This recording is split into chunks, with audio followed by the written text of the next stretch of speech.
but I'll go ahead and begin. So my name is Yair Lurie. I'm going to be speaking to you about new solutions of mobile heart rate variability, being able to use heart rate variability essentially out of the office to improve blood pressure and increase wellness. Where is this from? Should be from the Welladapt website. And so we're gonna. I have a few parts to this talk. We're gonna start talking a little bit about myself, the problem of hypertension, why heart rate variability is useful, and how it can be applied in biofeedback. And then I'm going to be talking about this notion of biofeedback as a digital therapeutic. I'll spend some time talking about some existing solutions on the market today, and then showing some of my experience with the technology, and if we have time, to talk more in depth about the solution, this Cardiowell app that I developed. So as a disclosure, I have developed an app to provide for heart rate variability, and it's a free app. And as another disclosure, I am streaming this presentation over the internet right now. So my work in heart rate variability went back to 1998, where I used to see patients. I worked for a doctor by the name of Naris Bott, and we treated heart disease patients in the office. And I've evolved the technology back in 1998 to allow for the data, to allow patients to be seen remotely over the internet. And so let me just pull up my PowerPoint again.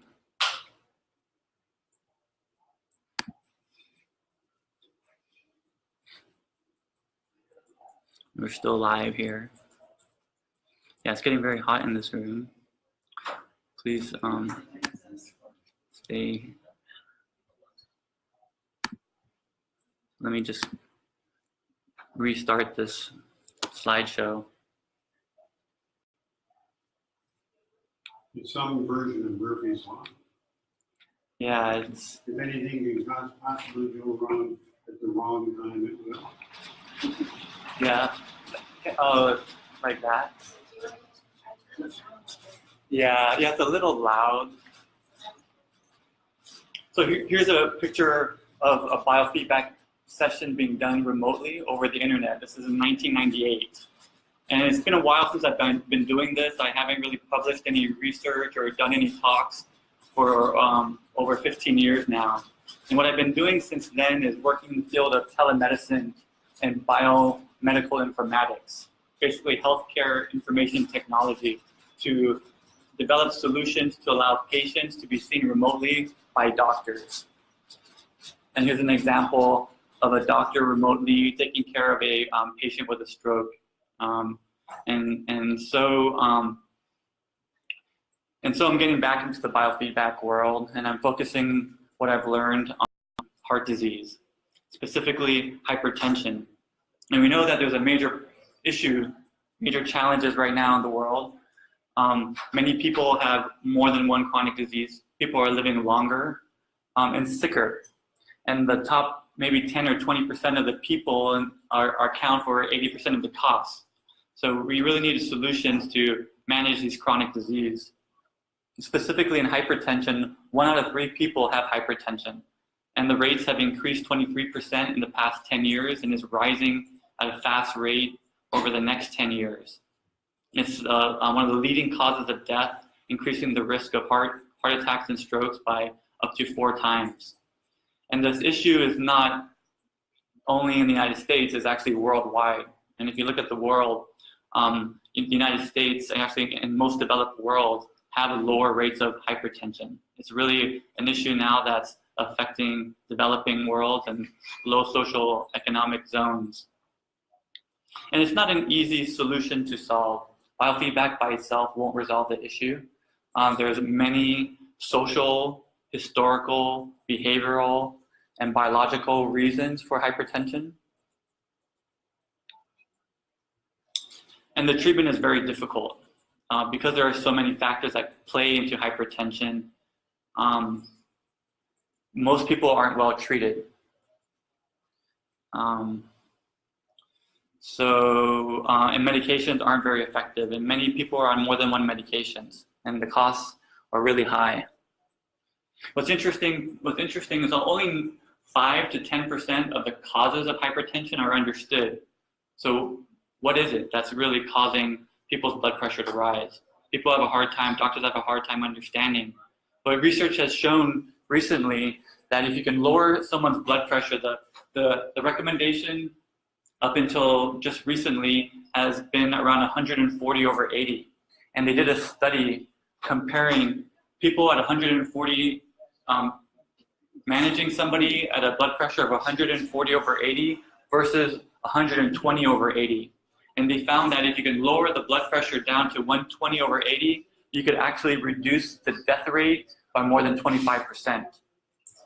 And the chances of a cardiac event by as much as 43%.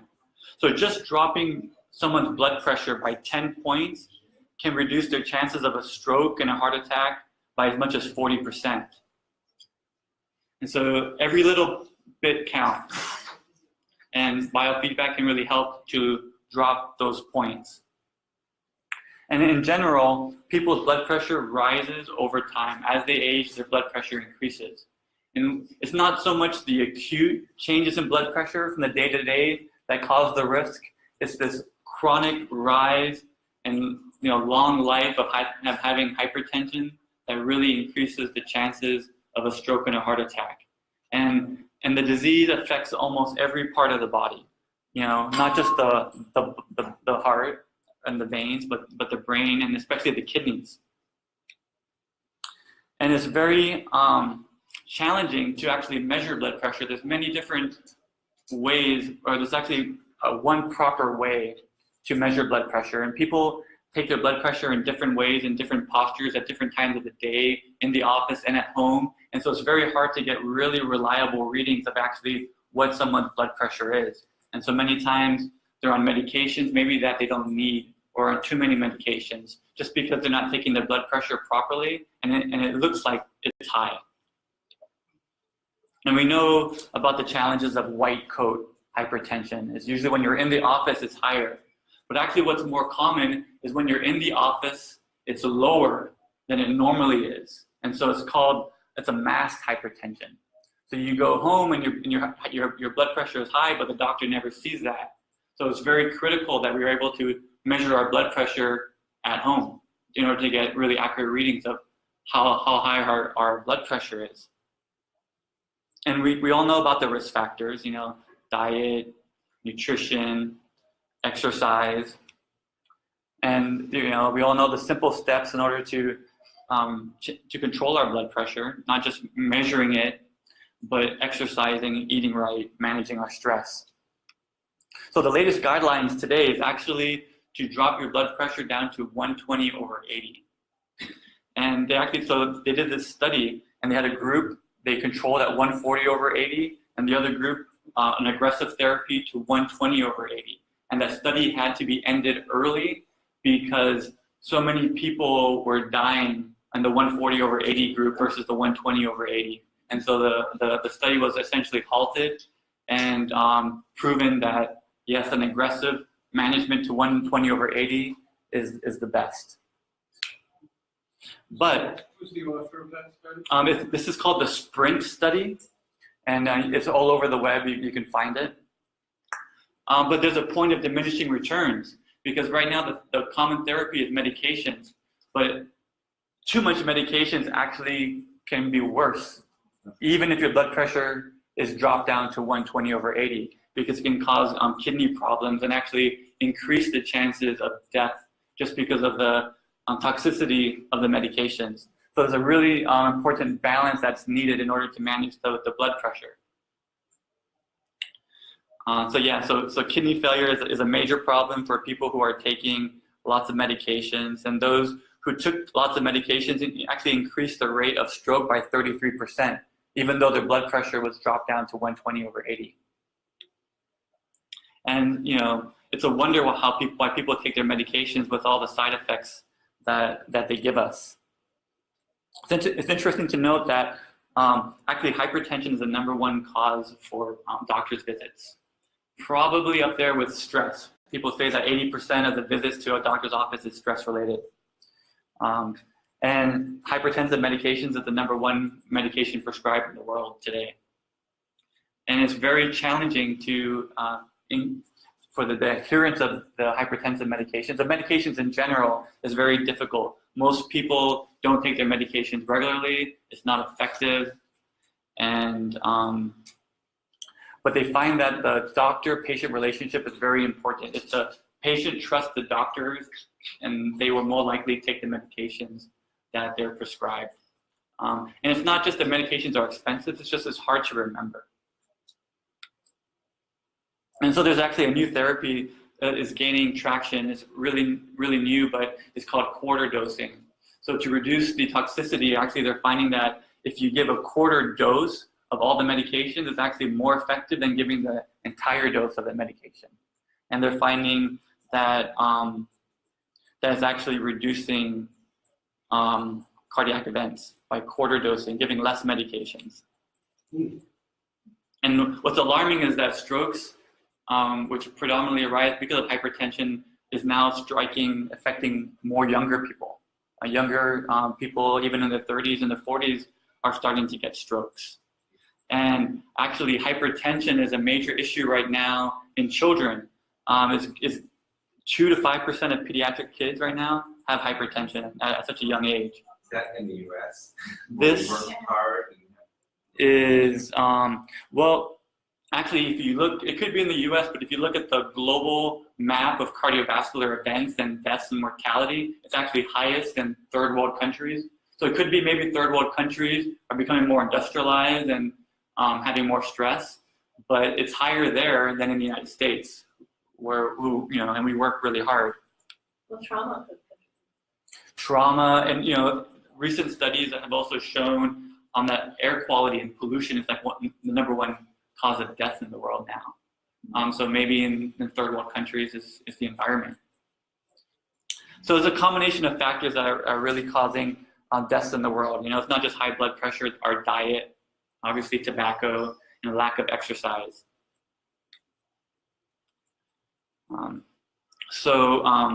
But the weight and the exercise are one of the top 2 factors. So obviously before engaging in biofeedback for hypertension, you want to make sure, or at least promote, exercise and diet. That's going to be the most effective way to reduce the hypertension. But that's something that everybody knows and everyone's already doing, so we need to supplement that with new therapies.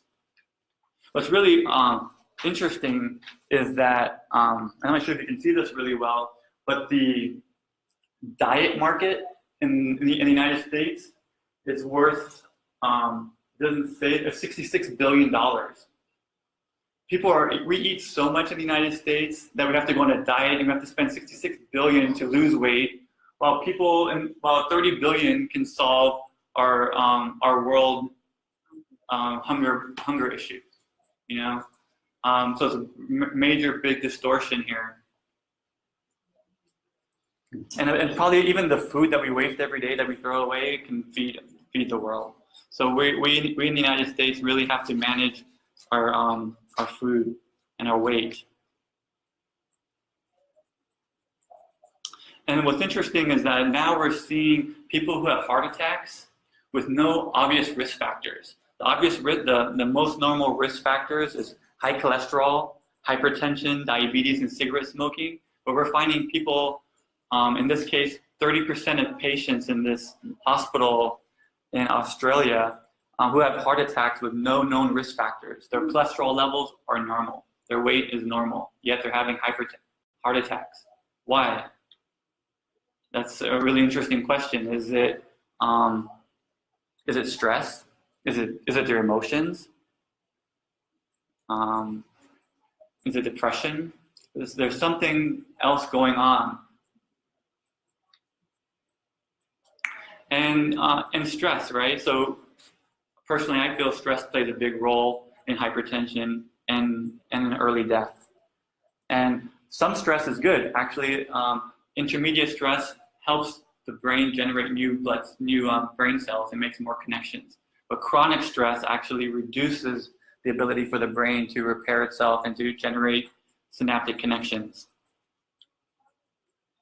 And we talk so much about the mind, how important it is to keep the mind sharp. But if you don't keep the body sharp and the heart sharp, you won't get the maximum performance out of your mind. They're linked together such that the hypertension can cause cerebral changes, blood flow changes in your brain that could actually affect your performance. And there's a lot of research now showing, but it's yet inconclusive, that hypertension is a major factor to dementia. And we're all getting really concerned about dementia now. And we're little by little learning more about what causes dementia. And so sleep is also very important. So when we look at blood pressure and we're trying to predict death and the risk for dementia, it's not so much the high blood pressure, but it's the constant variability in blood pressure throughout the day. So people who have constantly changing blood pressures throughout the day are actually at the highest risk of having a heart attack or stroke, not those that just have a maintained consistent high blood pressure. So what causes that variability in blood pressure, and how can people control that variability and make it more stable? This mystifies me. I mean, the systolic blood pressure should be demand responsive. Right. So your point is that the body should be able to constantly change the blood pressure to the different stimuli that we experience. Which you obviously recognize by a system of a 3-minute wait period before you measure it, Right. right? We do. So, but the goal of the baroreflex, the baroreceptor system for managing blood pressure is homeostasis. Is to keep blood pressure at a constant basic level. And so this is new. This is still early research that shows there's fluctuations in the blood pressure that can cause the death. It's not fully conclusive yet. But the body's goal is homeostasis, is to maintain a constant blood pressure, and it does that. And we'll talk about it a little bit more by changing your heart rate and the constriction of the blood vessels in your body to constantly maintain that somewhat constant blood pressure. I guess I'm asking another question implicitly. If you're going to look at variability, why is looking at systolic variability more important than looking at diastolic? Why are you talking about the one versus the other? Okay, I'm not really pointing out one versus the other, but the diastolic, the first number, is a more important number that people will look at. So the 120 over the 80, the 140 over the 80, that top number is really the most important one. And inflammation, we're all worried about inflammation, right? Inflammation could probably be one of the reasons for so many diseases in the world right now. And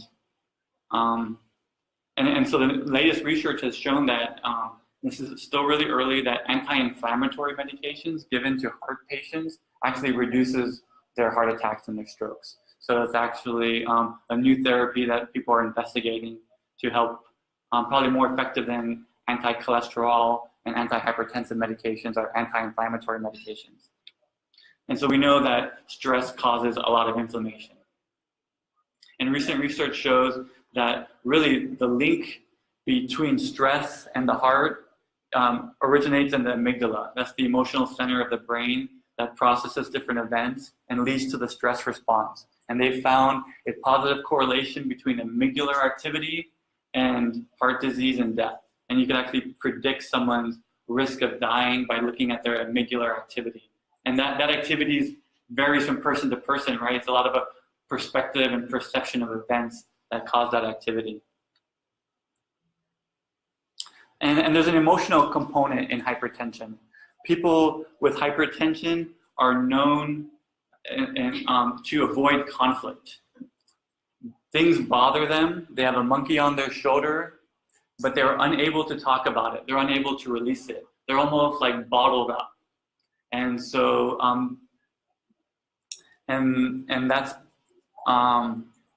and so like people in middle management, if you're in the workplace, you have no lateral control. You have people telling you on the top what to do. You're trying to control people on the bottom. You're kind of stuck in the middle.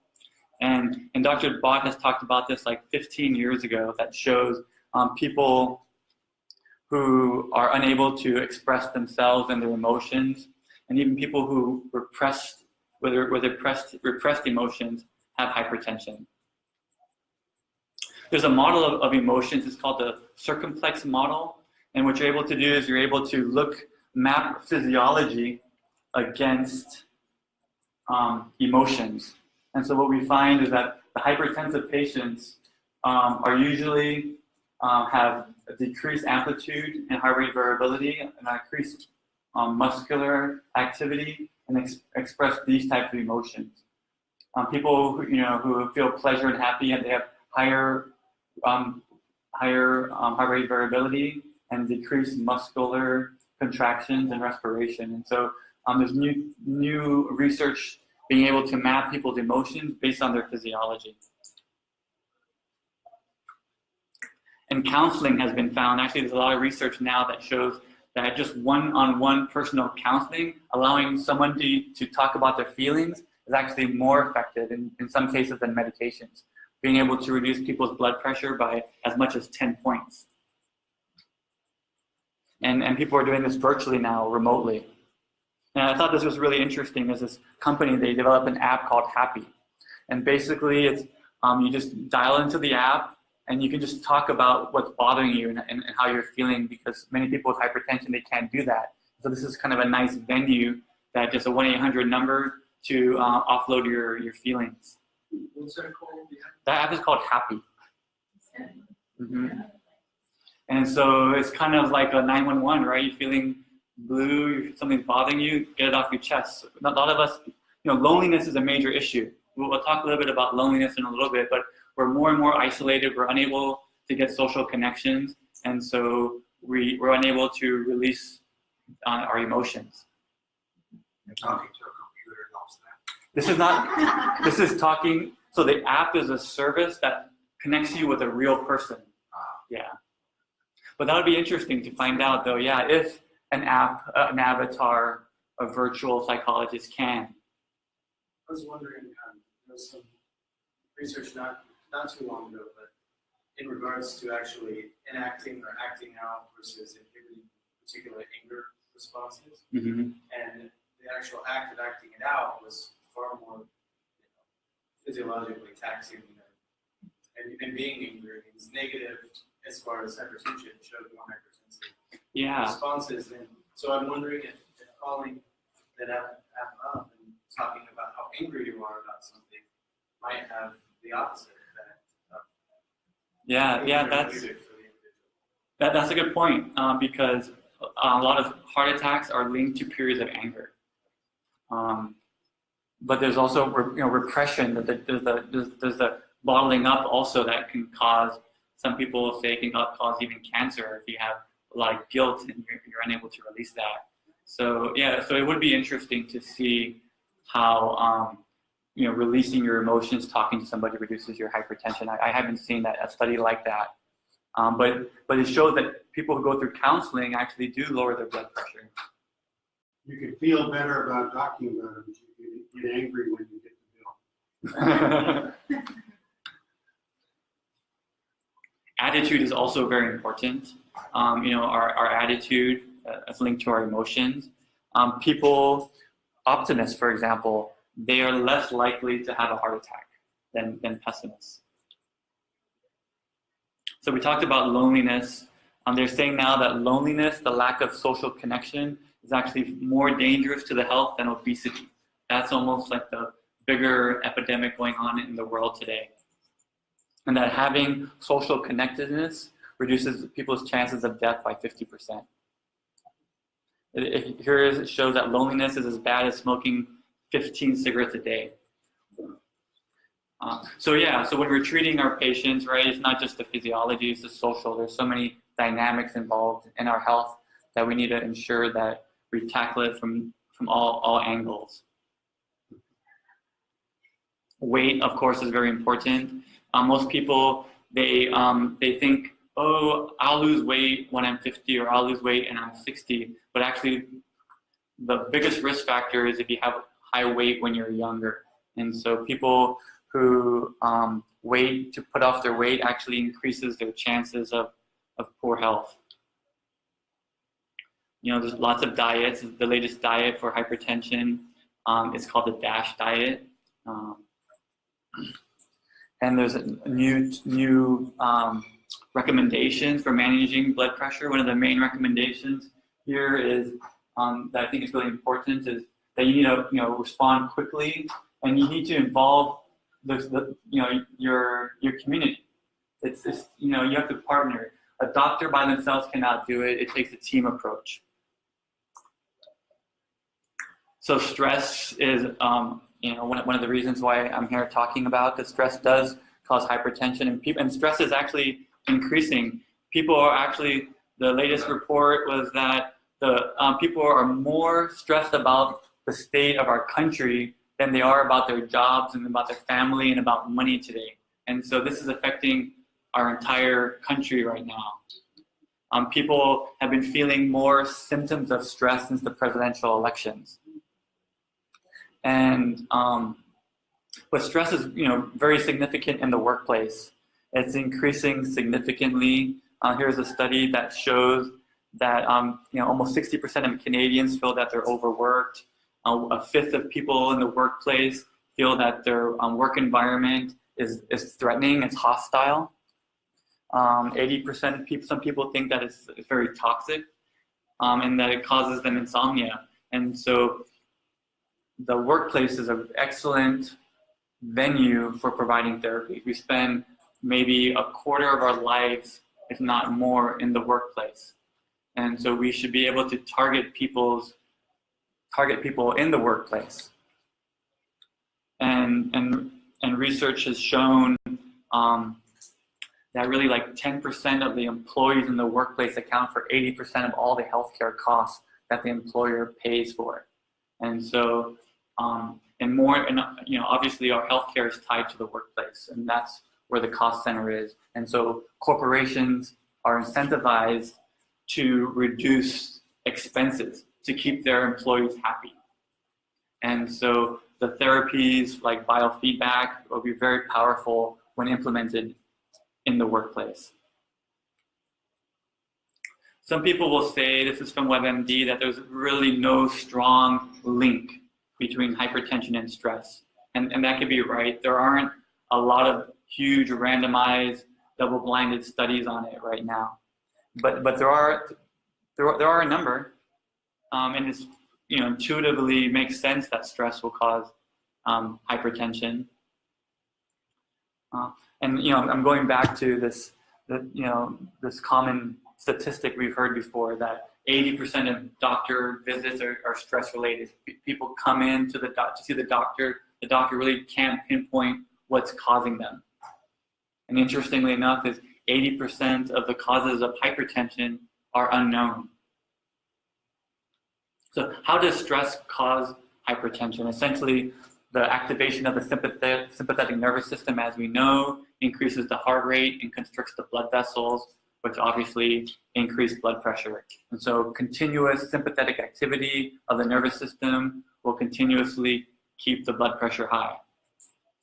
But it's more than just heart rate and vascular tone. It's also there's hormones involved, especially in the short and the longer term of acute versus chronic stress. And it's really interesting to see that what causes hypertension in a male is actually a little bit different in general than what causes hypertension in a woman. The latest research shows that women get higher hypertension from stronger contractions or more pulse of blood through the veins, while in the men, they find that their blood vessels are constricting more. And so when you're treating with medications, for example, a man versus a woman, you may need to use different types of medications to resolve some of that underlying physiology. And blood pressure is pretty much managed by the baroreceptor system in the body. It's a lot of it goes through the vagus nerve. It intersects between the heart and the brain. And so the term is called baroreceptor sensitivity. This is a term that describes how well the body can regulate blood pressure. And so, a rise in blood pressure stimulates the baroreflex system to lower the blood pressure through either increasing the heart rate or decreasing the heart rate or vasodilating the blood vessels. And the vagus nerve, we know so much about the vagus nerve, that's like our parasympathetic system. And 80% of the connections in the vagus system actually comes from the enteric system, comes from the gut, and goes up towards the brain. And so what we do in biofeedback, obviously, if we want to stimulate the vagus system is the system that helps us to stay calm and lower our blood pressure. So what's kind of interesting is there's this new device. I don't think it's yet FDA cleared, but they implant this stent now. They're showing that you can implant a stent in the carotid artery that stimulates the baroreceptor reflex and the vagal nerve, and actually lowers blood pressure. So it's like a constant push on the vagal system to keep blood pressure low, and that's kind of a new treatment that people are experimenting with. And they've done experiments with rats, for example, where they stimulate the vagus nervous system, and they and the rats live longer. So there's something really about strengthening that vagus system, and that vagus system, actually the vagal tone. This is a parasympathetic tone that is able. It's like a braking system. It's able to reduce the sympathetic arousal in their body, and people. Attitude again. People who have optimistic, people who have positive self-esteem, they actually have stronger vagal tone than those that don't. So as a recap, the baroreflex system is made to regulate blood pressure, mainly through these baroreceptors, these sensors, so to speak, in the body that detect changes in blood pressure, which then causes the heart rate or the blood vessels to change in order to maintain a homeostatic level of blood pressure. So that's the background. I want to spend some time talking about the problem and some of the etiology of hypertension before we start talking about solutions and heart rate variability. So we're going to talk a little bit more about heart rate variability in specific now. And heart rate variability actually goes back before Christ. The first indication of the changes between each beat in time was recognized centuries ago.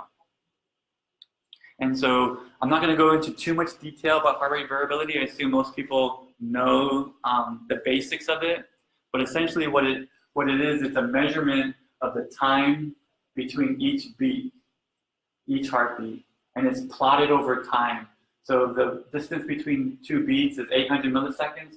We're going to plot a heartbeat at 800 milliseconds. So the next time between each heartbeat is 820 milliseconds. We're going to plot it at 820 milliseconds. And then we're just going to look at that over time.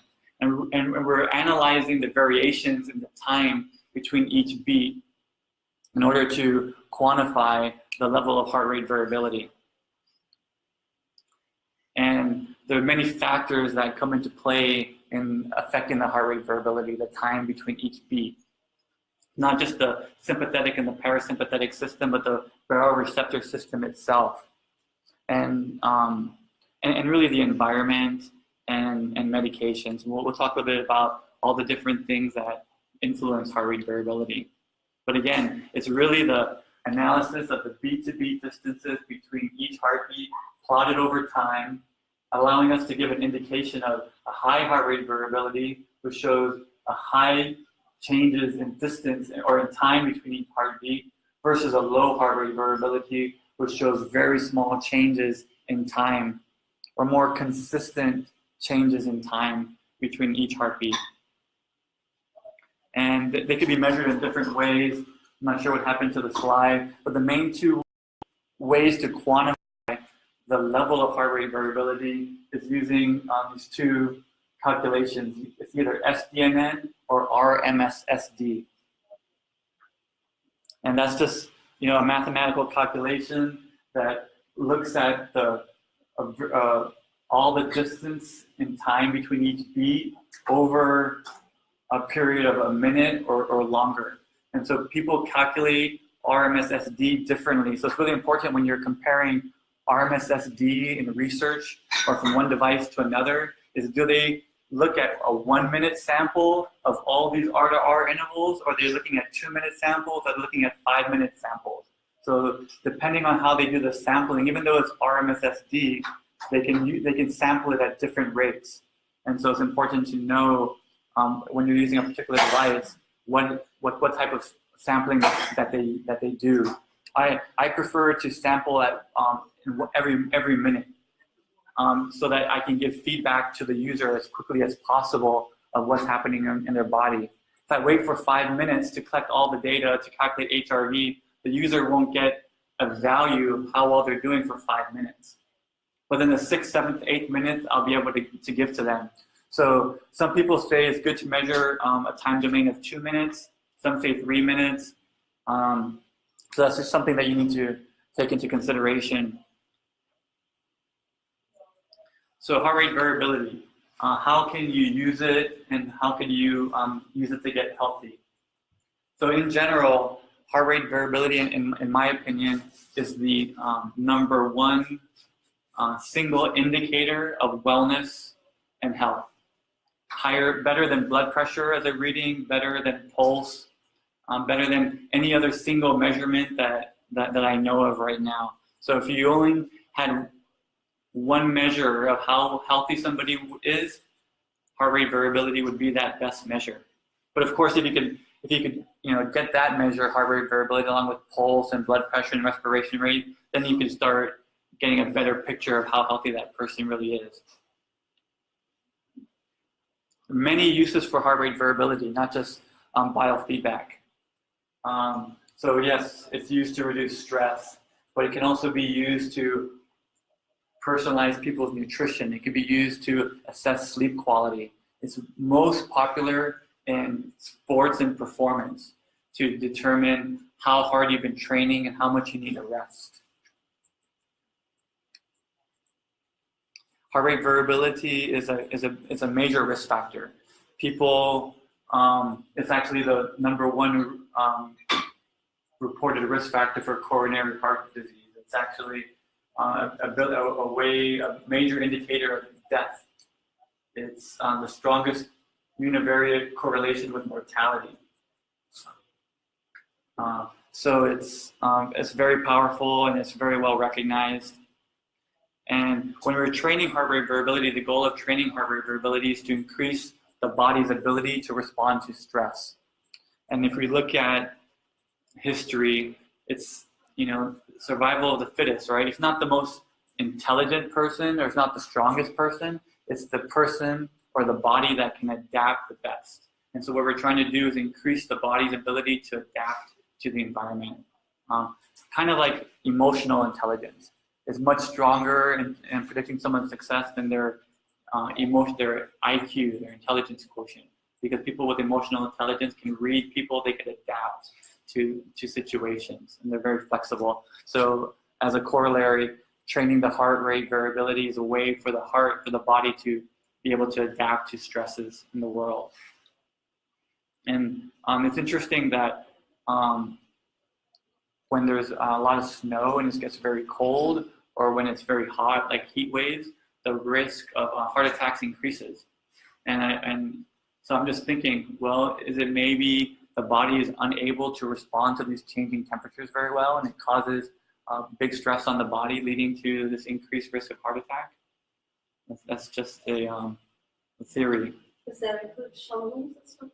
Shoveling will also cause that. Yeah, this is just a change in temperature. But yeah, it's been known that people who shovel snow can have heart attacks. And so there's so much research that shows even the best predictor of someone's, or the best predictor of how long somebody will live after a heart attack is actually their heart rate variability. And large studies have shown this out over and over again. Low heart rate variability is the best predictor of sudden cardiac death. It's linked to depression, stress, trauma, diabetes. coronary artery disease, and it's an indication of your longevity, of your age. So as you get older, in general, people's blood pressure increases, people's heart rate variability decreases, but actually their heart rate decreases. And that's shown in this graph right here, where people with lower heart rates and lower heart rate variability happen as they age.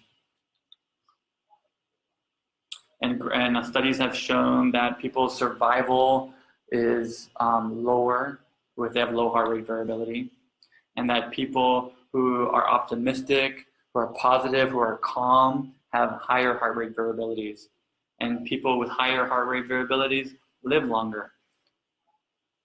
So it's always a challenge is quantifying someone's heart rate variability. How do you know one person is higher than another? What's the norms in the world? How do you compare yourselves to what's normal? There's a lot of research out there with norms. This is just one slide that shows norms based on someone's health and age and gender. There's several other studies out there. I've read a lot of them. They're not all in here, but in general we know heart rate variability drops with age. So if I have a heart rate variability, say a quotient of 30, and somebody else has someone 20 years older than me has a heart rate variability quotient of 20, mine is not necessarily better than theirs because they have 20 years more than me, and so it's natural that the heart rate variability is going to be low. So when we're comparing our heart rate variability, we need to compare it with a similar population. Do we know what drives that? The drop in heart rate variability over time, I don't. It's unknown. Is it? It's all for third person. Okay. And so there's an app. Many apps you can find right now are really targeted for athletes, and they collect norms from athletes, but you don't want to compare yourself to an athlete who uses these types of apps. And so what we did is we, this is about 2 years ago, no norms on babies. I haven't, or toddlers yet. And so I did a study here. My baby was 8 months old, and she had a high pulse rate that you would expect for young babies and infants, and her level, her RMSSD was really low too. So there is just one person. It would be nice to do more studies, but it appears that when you're young, your HRV is pretty low and your heart rate is pretty high. And so in the app that I developed, I have a setting where you select your age. So depending on your age, you have different bands of heart rate variability. So if you're 20 to 40 years old, for example, you need to get up, to get to the green, which is considered good, you need to get up to like 70 points or 60 points. But if you're 40 and 60, you get a little handicap. You don't have to get that high to get in the green. You need to get like a number of 50. And if you're a little bit older, actually this is the wrong slide. This is showing exactly the same color band. Now the bands actually need to get down to a 30 here. So so we're trying to make it really easy for people to see where they lie, because numbers sometimes are meaningless, but if you can give them some kind of visual indicator that, yeah, you're staying in the green. So our goal is when people use our app is really to stay in the green. If they get in the red, we nudge them to practice their breathing to maybe improve their sleep. What's the y-axis? The y-axis, okay, yeah. So the y-axis is called RMSSD. And what I'm calling it, to make it simple, because for this solution to be used by most people, it needs to be user-friendly. So we're calling it wellness. It's a wellness quotient. Okay, so I'm gonna speed up a little bit. So we still have half an hour. So just heart rate variability has been shown to, heart rate variability biofeedback has been shown to reduce inflammation in the body. A lot of research has been done on that, looking at cortisol levels. And there's a lot of factors that can increase the sympathetic nervous system and reduce parasympathetic nervous system, which will in fact reduce your heart rate variability. And so poor sleep, chronic stress, social isolation, hostility, smoking, all these things will reduce your heart rate variability.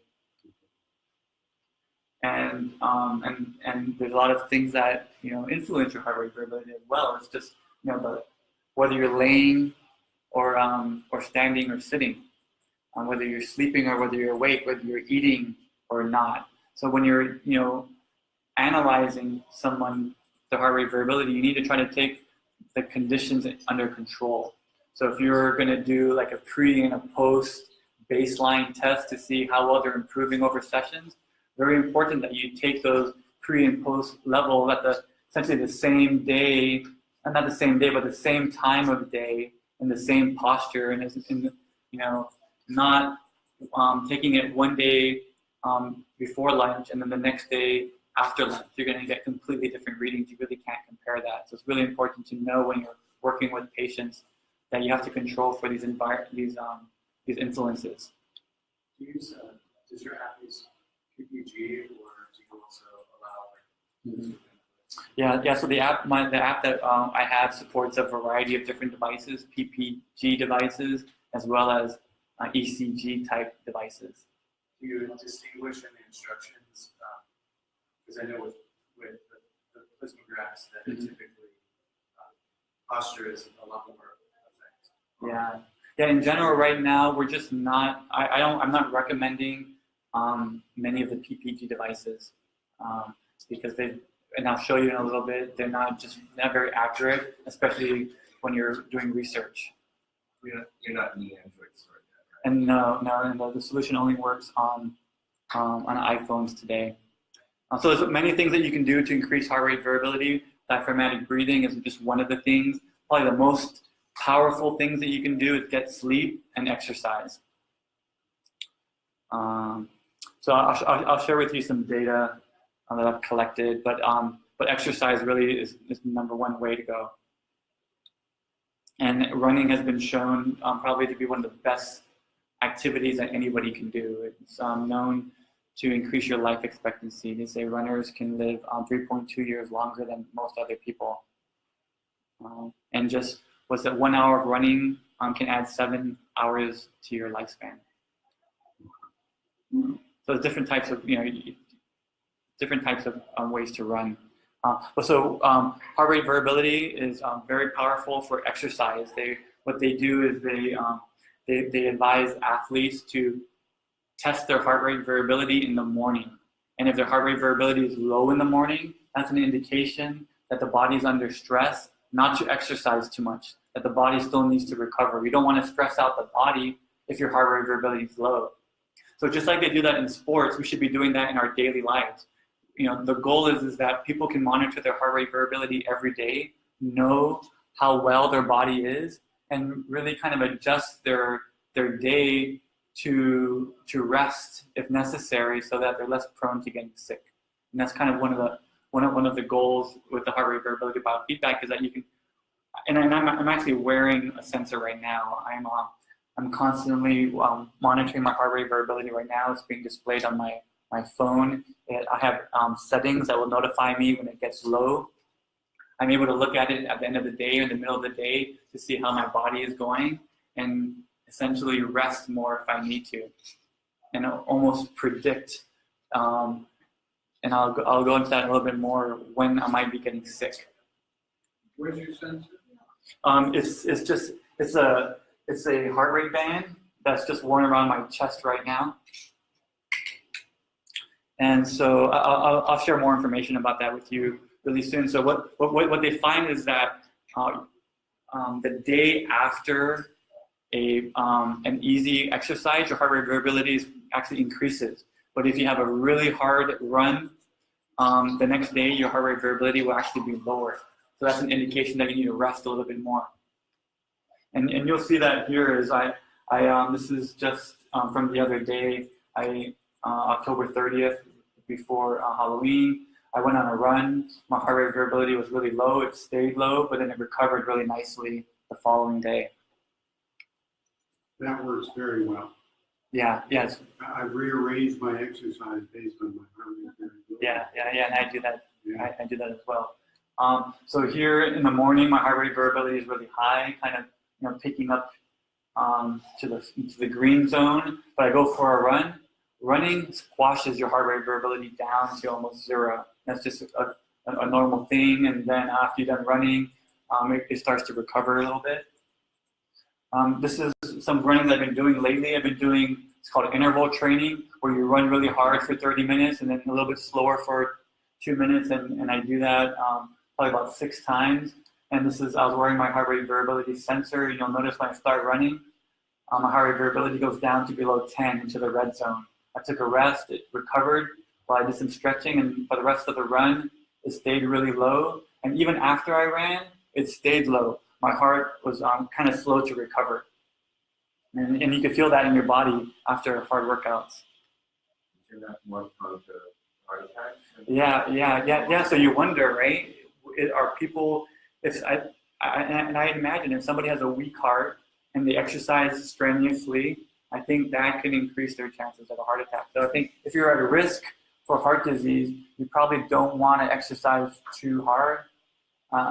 It just makes sense. I'm not a doctor, obviously, but that would be my recommendation.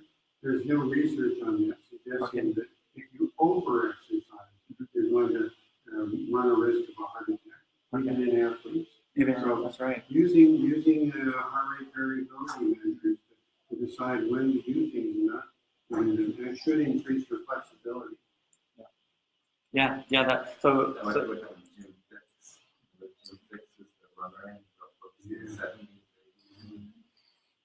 okay, so we're going to talk a little bit about the biological rhythms in the body, because that has a lot to do with breathing at a certain rate in order to strengthen the bioreflex system. So, naturally the body has a variety of different biological systems. The ones that we're more interested in this talk is the ultradian rhythms, which are more of these smaller frequency rhythms in the body, versus the circadian rhythms, which are more like longer 24-hour rhythms. And so the cardiovascular system has this property of resonance, these frequencies of activity. The heart rate has a different frequency. The blood pressure baroreceptor system has a different frequency. We breathe at different frequencies, and these changes in these frequencies are really important to modulating blood pressure. So the goal is to try to get many of these frequencies, the breathing, the heart rate, and the blood pressure frequencies in sync, so that you can resonate and strengthen the activity. And people's frequencies are a little bit different. They can range. We'll talk a little bit more about that. And so our goal is to find out what breathing frequency best controls or best improves our blood pressure activity. And so some examples of biological processes is, and actually a lot of people who are focusing on biohacking and improving their performance are now trying to synchronize their daily activity with their biological clock. So for example, your blood pressure is highest in the evening, and actually peaks really high when you wake up in the morning. And you actually have changes in temperatures in the body, in hormones, and in your bowel movements. And so these are biological activities that are happening in your body without you even knowing it. And so people are trying to synchronize what they do in the day. Like they're suggesting, like, the body naturally dips around 12:30 or 2 o'clock. So you don't want to do a lot of cognitive, really important work or talk to people. People respond better in the morning to tweets. And there's so many of these different types of life hacks that are trying to coordinate different activities in the day with the biological rhythms that are going on in your body. And blood pressure also fluctuates naturally throughout the day. So you'll see in the middle of the day or toward the evening, blood pressure is the highest, and obviously it drops while you're sleeping. And these are just natural changes in your blood pressure. So if someone's always taking their blood pressure at 8 o'clock, they're not really getting a representative measure of really what their blood pressure is throughout the day. So it's really important that we're taking up blood pressure regularly. And the digestive system has its own frequency of peristalsis, and the brain waves obviously have their own frequencies. And heart rate variability, actually they're finding that heart rate variability fluctuates throughout the day too. So really high in the morning, almost like more when you're sleeping. And I've seen this recording for myself, that I see this cycles of heart rate variability throughout the day. So this first one that actually pretty early while I was probably sleeping at 3 in the morning, but it dips and it rises, and you see it over here too. And this is actually, I'm not really sure how to interpret this, but so these are hours that are passing by, but over here these are minutes. So I'm seeing a lot of fluctuations almost minute by minute, and that's more just an observation. I don't have an explanation for that. It just could just be random. And our body also has different frequencies. When we walk, our hands move. Our head shakes at different frequencies. So the goal is to increase the respiratory influences on the heart rate. So the goal is to maximize the breathing so as to improve the heart activity. So when at rest, when I inhale, my heart rate increases. It increases because it needs to capture all the oxygen that I'm breathing really quickly and distribute it through my body. And this is so this is really high. I'm really focusing on my breathing, and my RMSD is 124. It's basically off the charts. And that's because I'm breathing at this resonant frequency that amplifies my respiratory sinus arrhythmias. And I did start this talk a little bit late. I've only been talking for 54 minutes right now. And I'm the last talk today, so we'll go a little bit longer. So this is a typical heart rate variability pattern, you can actually see, this is the change in time between each of my heartbeats, and you can actually calculate my respiration rate by looking at all these peaks. So this is probably a respiration rate of about 7 or 8 right here. And you can see it again here, a little bit higher respiration rate. So you can see really the strong influence of breathing and heart rate activity, because you can actually pick up the respiration rate in all these R to RB intervals. So we talked about how blood pressure is controlled by the baroreceptor system. I'm going to go a little bit quick through this to get to some really interesting parts of this talk. But the goal again is to maintain blood pressure by managing heart rate and contractions and vascular tone, dilation and constriction of blood vessels, and that's done primarily through the vagus nervous system. And so through heart rate variability feedback, we can stimulate the baroreflex system. That's really the goal, is to improve the homeostasis capabilities of our blood pressure system. And there's some theories about how that's done. It's still really early. This is a study published by Paul Lehr and Dr. Gewertz that has some theories on how the baroreflex system is strengthened. And really, the goal is to find that optimum respiration rate cycle for you that best improves and strengthens the baroreflex system. And so for me, it might be 6 breaths per minute. For somebody else, it might be 5.5. Part of the training in biofeedback is to find out what is that ideal respiration rate. And so in general, just to make it really simple, we just keep it at 6. The goal is to breathe at 6 breaths per minute. If 6.5 is better, or maybe 5.5 is better, 6 is still pretty close, and it's a lot better than 10 or 12 or whatever they're breathing at right now. So we just keep it really simple, and really the goal is try to breathe at 6 breaths per minute. Another example. The blue is another example. The blue curve is another example. Okay, that's variability during that is and red Paul Lehr talking. That's his slide. I borrowed some of these slides from Dr. Lehr and Dr. Gewertz. So we're going for 6 breaths a minute. 6 breaths a minute is really a frequency of 0.1 hertz, and that's the frequency that we find that the baroreceptor system functions at.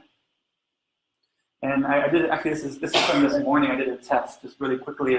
I woke up in the morning. My heart rate variability was pretty low. I did some 6 breaths a minute breathing. Started up really high here in the green, and then I tried breath pacing at 5 breaths a minute.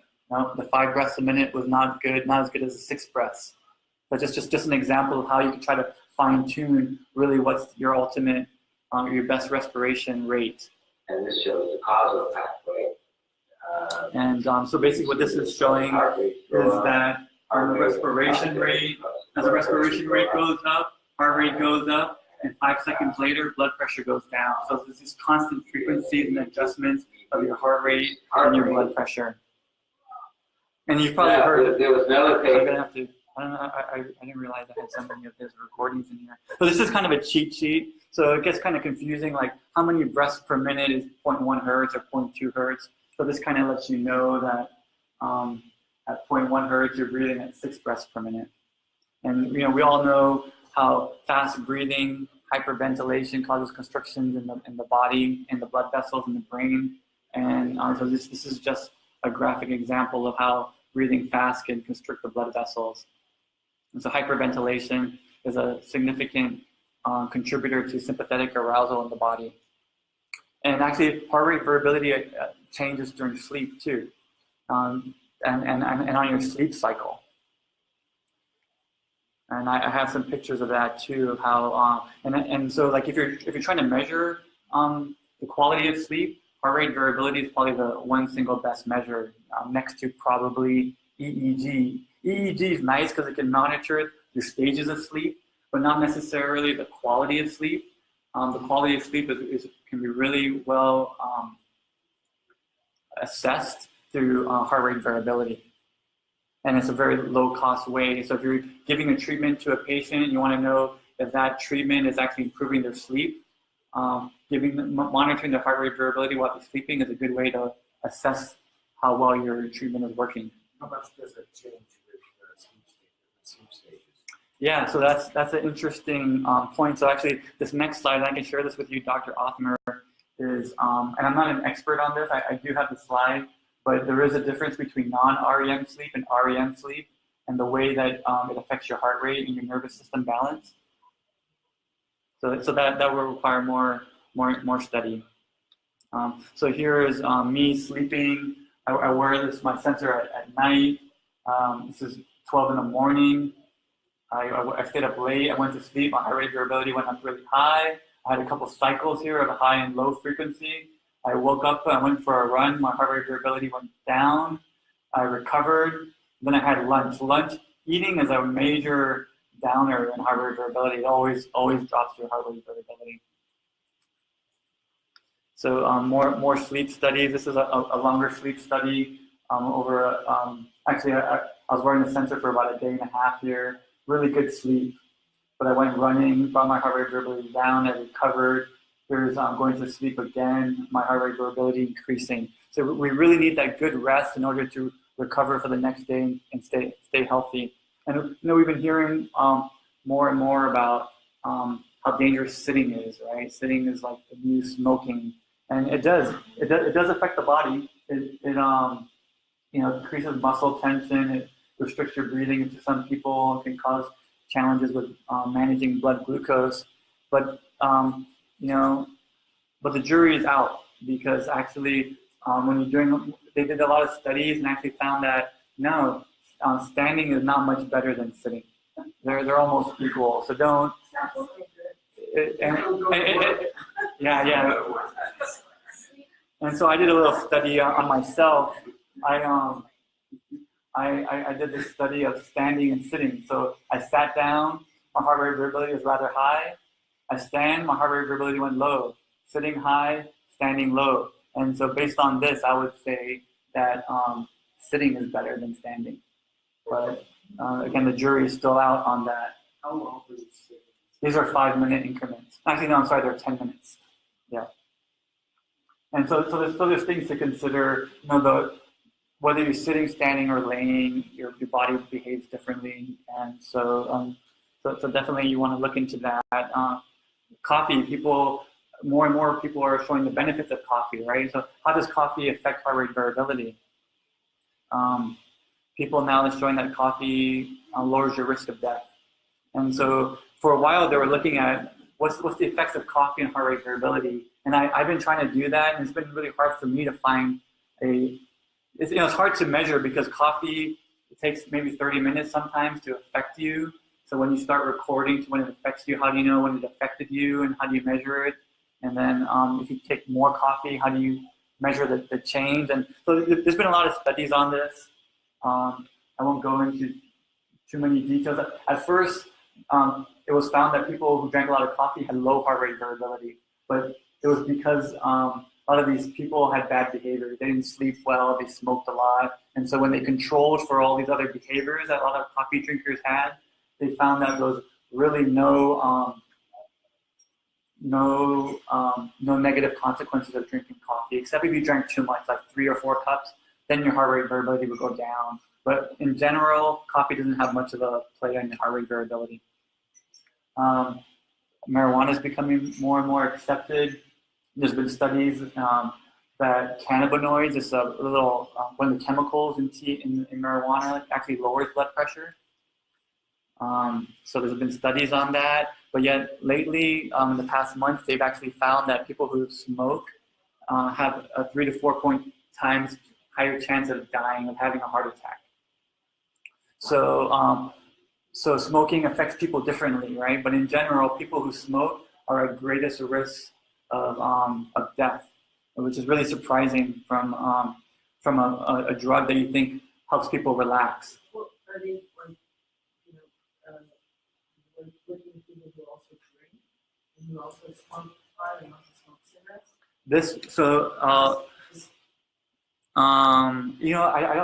I don't know the details, but you're right. There could be some.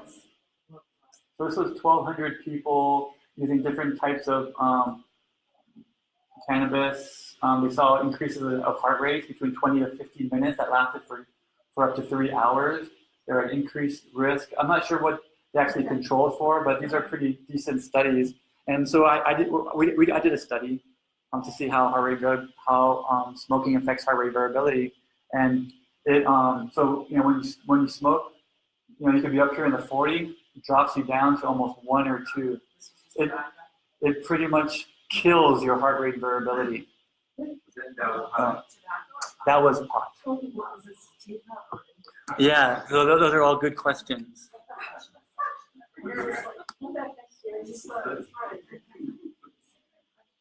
But just in general.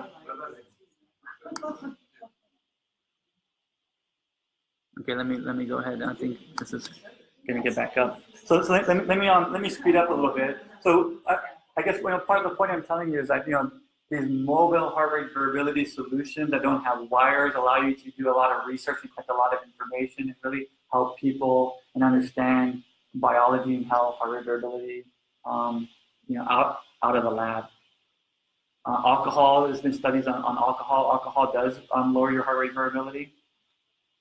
So let me go ahead and move on to heart rate variability biofeedback. So lots of studies have been done.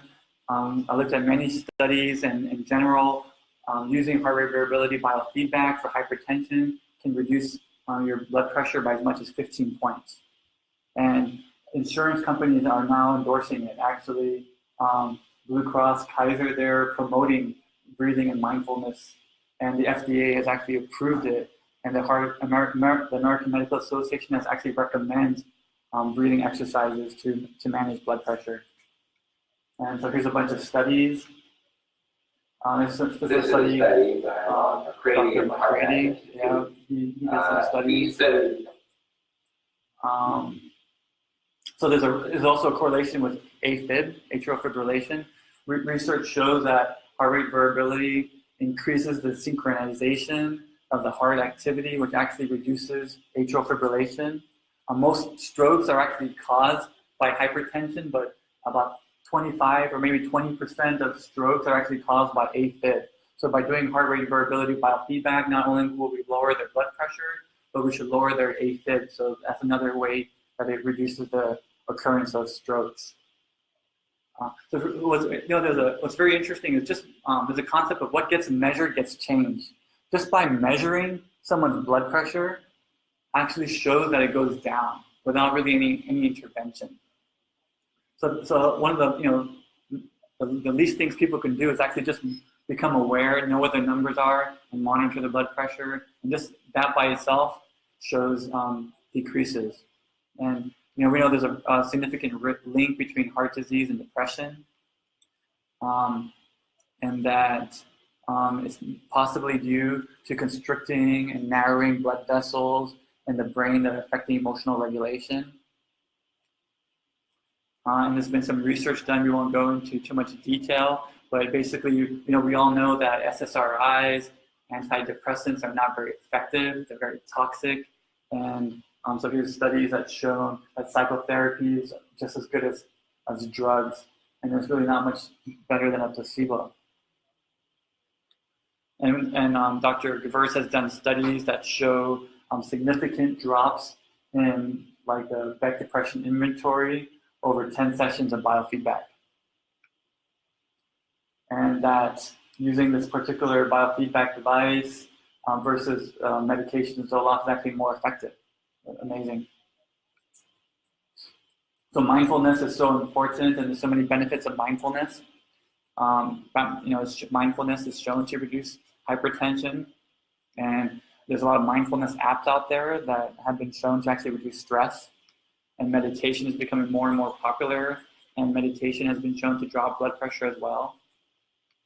And we already talked about how a lot of payers and healthcare providers are supporting mindfulness and breathing exercises. So I really want to jump into this notion of biofeedback as a digital therapeutic. The digital therapy is a new concept. It's just a couple of years old. And basically the thought is, can a digital therapy be more effective than drugs? And what I'm saying is that biofeedback is a digital therapeutic, that we're using digital technologies in the lab right now or in the office that have been shown to be more effective than medications.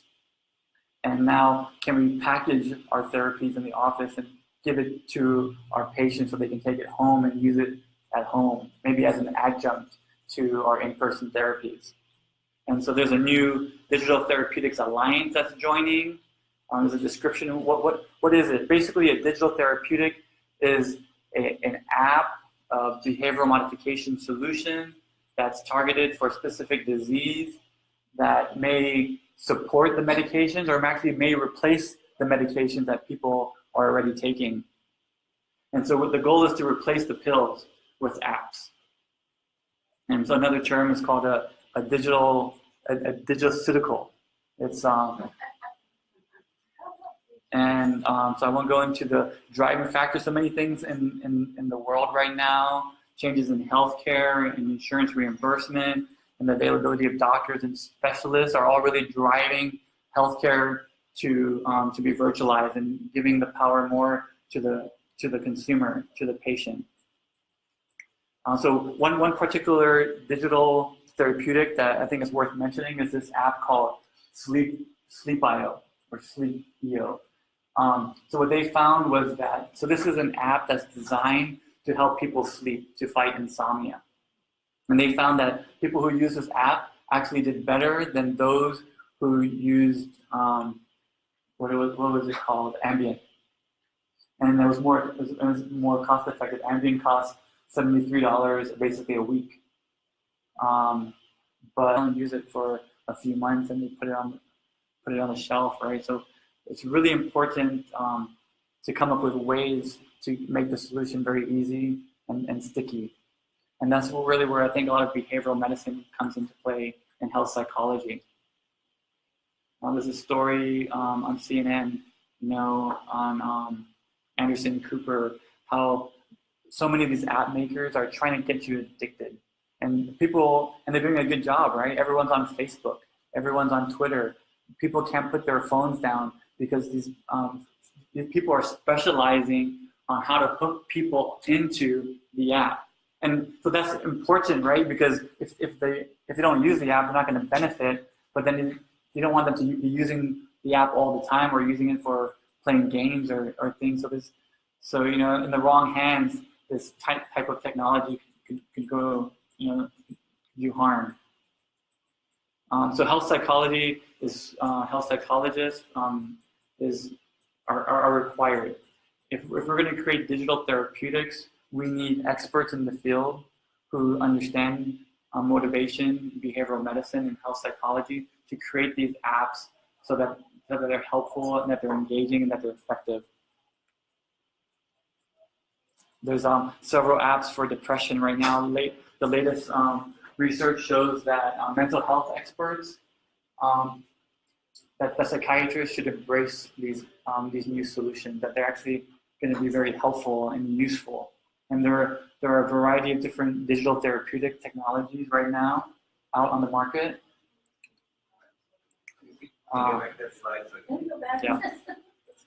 Yeah. So just so you're right, I am going fast. So this one has actually just got released last month. This is the first FDA cleared app to treat substance abuse.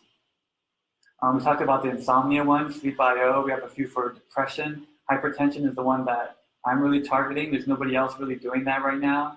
Diabetes, COPD, chronic disease, more and more are coming out.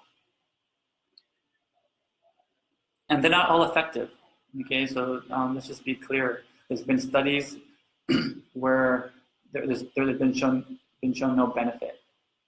But people feel that, and this is the CMO at Intel, that hypertension really is mobile health's biggest opportunity. It's really a big challenge. And actually, there's one company out here that's focusing on panic attacks, and they have a capnometer that's linked to a digital app that can help significantly reduce panic attacks. HeartMath. Yeah, HeartMath. Yeah. So I'm going to some new technologies. HeartMath is in there. Here's one for IBS. Breathing would probably be better than this app for IBS. No one's really incorporating much breathing into the digital therapies right now. And so our goal is really to try to predict sickness. And there's a hospital in Canada right now, and they're using heart rate variability in the ICU to help predict the deaths in their ICUs. And we could most likely predict sickness and death by looking at heart rate variability. And research has shown that heart rate is a very powerful indicator of health. And and so just by looking at, so this is a normal, regular, normal kind of heart rate over time. But if you see like spikes like this over one time, there's probably something going on in the body right now, and that could really kind of cue you in to rest. So yeah, heart rate variability is going to be a very powerful predictor for sickness. So I want to share with you some new devices out there that you can go out and use. So this is a Vandrico is a website. You can go there. There's probably every single wearable out on the market you'll find there. There's a new organization that I belong to. It's called TransTech. They list the top 200 companies that are in this space. So when we're measuring heart rate and heart rate variability, there's a challenge of getting a good signal. And traditionally, a lot of these heart rate monitor bands haven't been very effective, and some have actually been sued because they haven't been shown to accurately detect heart rate. But the most accurate one, which is 91% accurate, is the Apple Watch. But the Apple Watch does not detect heart rate variability. Yeah. Mm-hmm. Yeah, I'm going to talk about that one too. Yeah, I'll show you that one right now. So there have been studies on like what's the best wearable for measuring heart rate variability, and basically the top rated device is like these chest straps, and so they did a study comparing a 12-lead ECG to this polar chest strap to some of these watches, and these wrist ones don't work. You can't rely on them.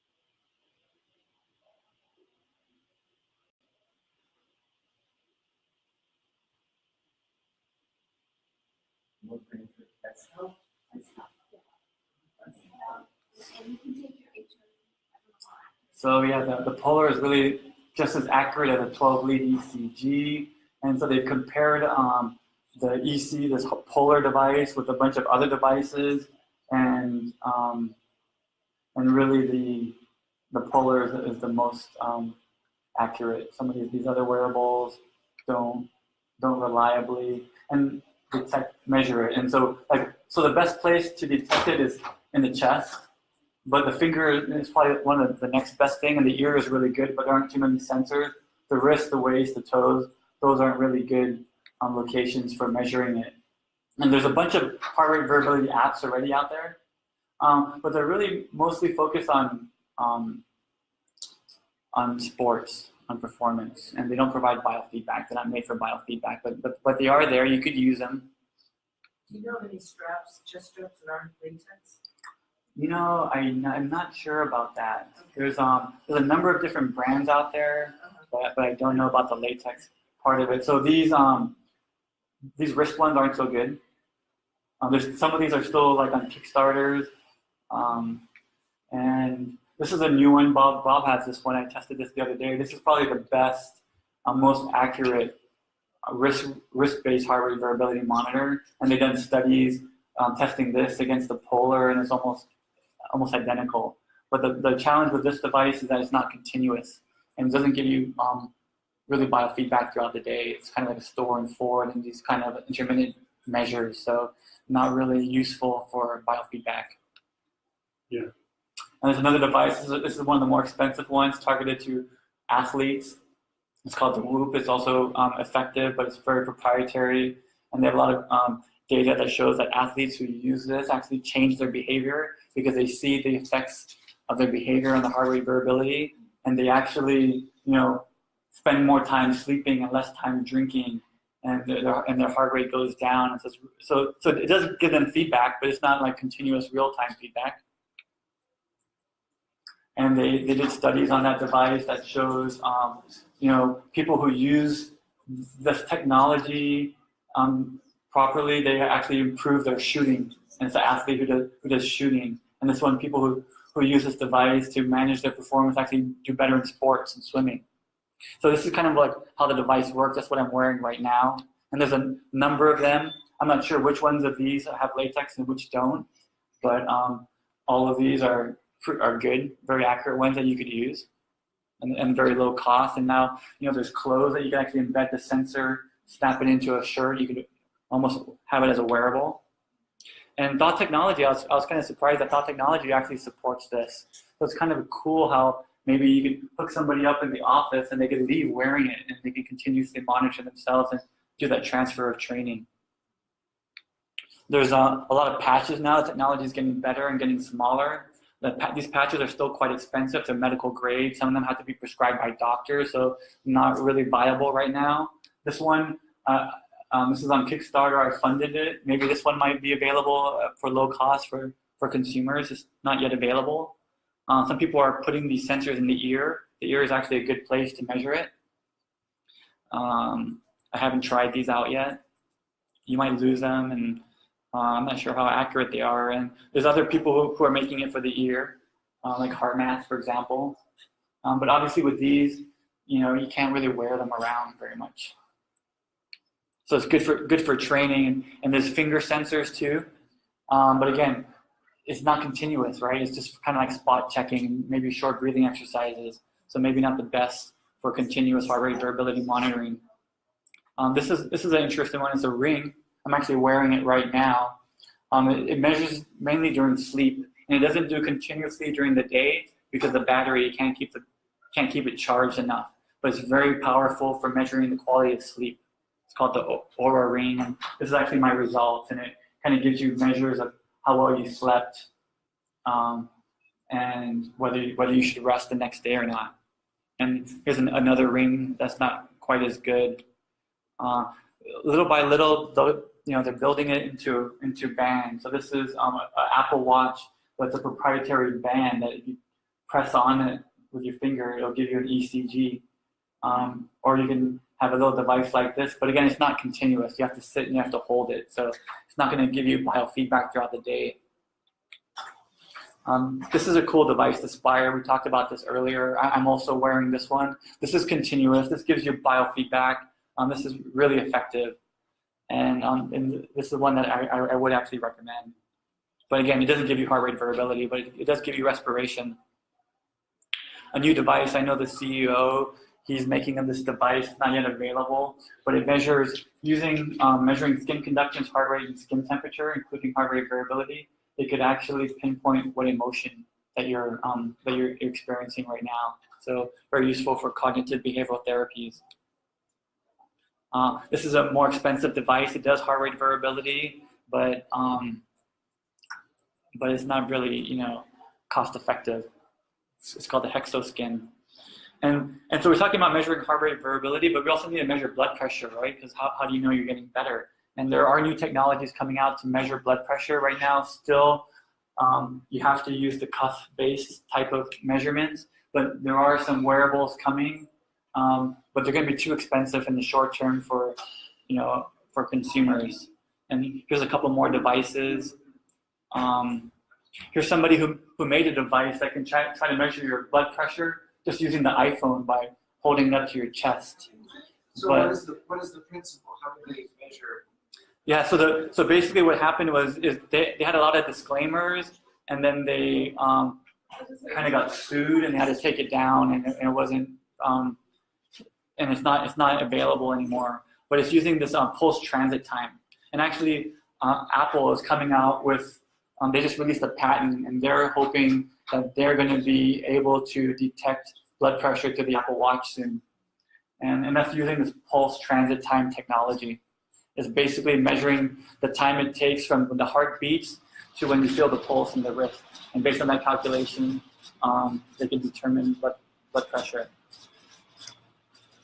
So I am way over time. I'm being told to, but is somebody speaking after me, or really do I need to? Okay. So let me just conclude. So there's new technologies. Let me just give you 2 minutes. That are able to detect your heart activity, your emotions, through sending waves to the body. So you're not even wearing any sensors. And this is a device I use for sleep, and it actually can detect your heart activity from under the bed. And they're using it in the hospital. And beds are now being built with this ability to detect your sleep. This is a cool technology. It basically uses the camera, a very sensitive camera, that can detect the changes of blood flow in your face. And based on the camera, it can detect your heart activity and in some cases your heart rate variability. So yeah, and your phone could do that too. Yeah. So just any webcam or phone now, they can start detecting your heart. Oh. Okay, so I'm gonna I can't even advance the slide. So that means I just have to end. So in conclusion, there's technologies out there that are available that are very low cost, that can run on consumer grade telephones, that can provide biofeedback to our patients for a very low cost and be very effective. And so I encourage you to explore using these technologies as an adjunct to what you're doing in the office today. Thank you.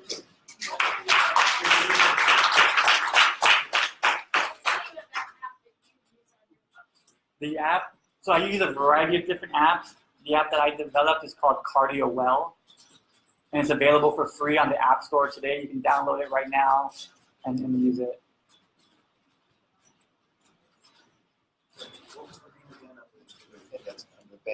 Okay, it's called. Okay, so the one that is called MFit. MFit, yeah. Okay.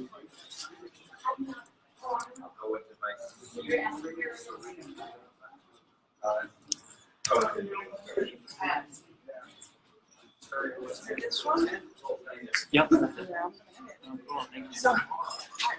I'm interested in getting some of the information. I went to Kaiser, Dr. DeBertz is my chair, my dissertation. I just finished this study.